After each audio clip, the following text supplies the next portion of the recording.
Nama saya Muhammad Iqbal Trimulyono. Saya kelahiran Cirebon 27 Desember 2001 dan saya terjangkit TikTok syndrome.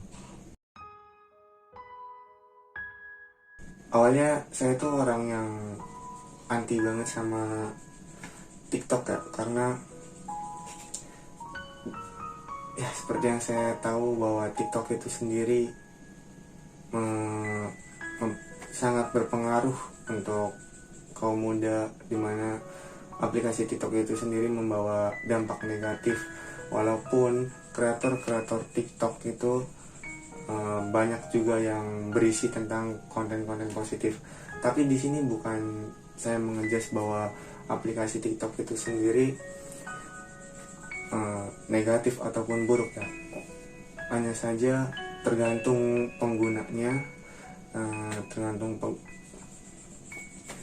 maaf ini saya agak namanya juga sindrom TikTok ya tergantung penggunanya, karena bagaimanapun juga suatu platform jika digunakan dengan baik maka itu akan menjadi baik, begitu juga dengan sebaliknya. Jika digunakan dengan buruk maka akan berdampak buruk untuk orang itu sendiri. Saya tahu aplikasi TikTok dan konten-konten TikTok itu dari Instagram, Facebook, dan YouTube, dan dari pacar saya juga, karena pacar saya juga bermain TikTok itu sendiri dan dia udah lama main TikToknya, dan mungkin dia udah terkena sindrom TikTok udah lama juga sebelum saya ya. Dan saya juga sering kali mengingatkan atau memarahi pacar saya untuk tidak bermain TikTok di keramaian, di saat sedang bermain. Ya pokoknya saya sering memarahi dia pada saat dia bermain TikTok, karena saya sendiri emang nggak suka sama TikTok. Tapi sering berjalannya waktu dia mencoba meracuni saya dengan aplikasi TikTok itu sendiri untuk coba dong main sebentar. Oke, saya coba joget tariannya itu saya hafalkan, dan ya sampai sekarang saya terjangkit TikTok syndrome itu sendiri. Gejala awal emang saya sendiri nggak pernah menyadari sih kalau itu adalah bagian dari TikTok syndrome ya. Karena dengan sendirinya saya secara tidak sadar itu melakukan gerakan-gerakan TikTok, dan itu hal yang wajar menurut saya sebagai orang yang terkena TikTok syndrome, karena sebelumnya itu sering banget menghafalkan gerakan-gerakan TikTok di saat waktu luang, di saat ada jam kosong. Sampai sekarang hafal, dan itu sulit sekali untuk dilepaskan rasanya. Dibilang capek ya gimana ya enggak sih, mungkin lebih ke mengganggu aja gitu kalau udah terlalu parah. Kadang kalau di keramaian saya tiba-tiba gerak-gerak nggak karuan gitu. Kadang juga pernah di waktu malam itu saya kejang, dan kejangnya itu tidak terkontrol ya, dan itu kejangnya itu ada sekitar 1 menit sampai 2 menit kan ya. Itu pas saya tidur tiba-tiba pinggul bagian saya itu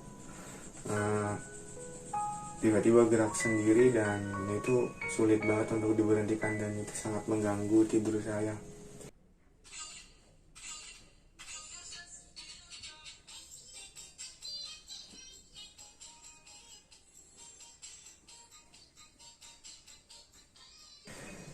dan kadang suka pegel-pegel sendiri di bagian pundak ini karena sering gerakan seperti ini, dan itu sangat mengganggu aktivitas saya sih, apalagi pada saat bekerja dan kuliah. Ya, saya sudah coba ke dokter untuk periksa, dan di situ saya sangat tidak percaya dan shock mendengar bahwa saya itu terjangkit virus TikTok ya, yang dimana virus TikTok ini bisa menyebabkan TikTok syndrome, dan itu sangat sulit sekali untuk dihilangkan. Iya, Mas Iqbal ini terjangkit virus TikTok yang menyebabkan, dimana virus TikTok itu bisa menyebabkan terjadinya sindrom TikTok ya. Dan ironisnya Mas Iqbal ini terkena sindrom TikTok itu sudah lama, sekitaran 5 bulan yang lalu, dimana penyakit TikTok sindromnya ini udah masuk ke dalam stadium 4 ya, dan dimana stadium 4 itu sangat parah, dan mungkin perkembangbiakan virus di dalam tubuhnya Mas Iqbal ini sangat dapat berkembang lebih cepat dan bisa menyebabkan ketidakstabilan dalam tubuh Mas Iqbal, yang dimana itu akan menyebabkan seluruh anggota tubuh Mas Iqbal ini gerak-gerak sendiri dan tanpa disadari. Dan dokter sendiri juga sudah menganjurkan saya untuk rajin minum obat sehari 2 kali pada saat pagi dan sore. Lalu saya biasakan untuk terapi, dan terapinya itu sangat mudah ya. Ketika disetelkan lagu TikTok, saya coba tahan diri saya untuk tidak gerak atau joget seketika, karena disitulah TikTok sindrom saya bereaksi atau kumat. Awalnya sebelum saya terkena sindrom TikTok ini, cita-cita saya itu sebagai perwira TNI ya.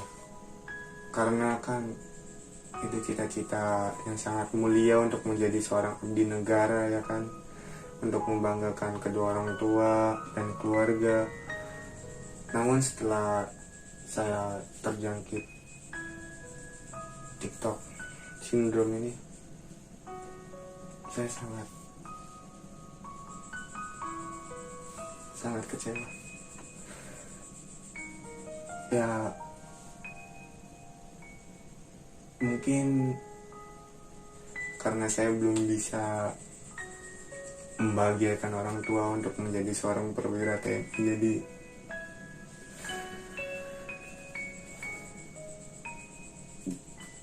karena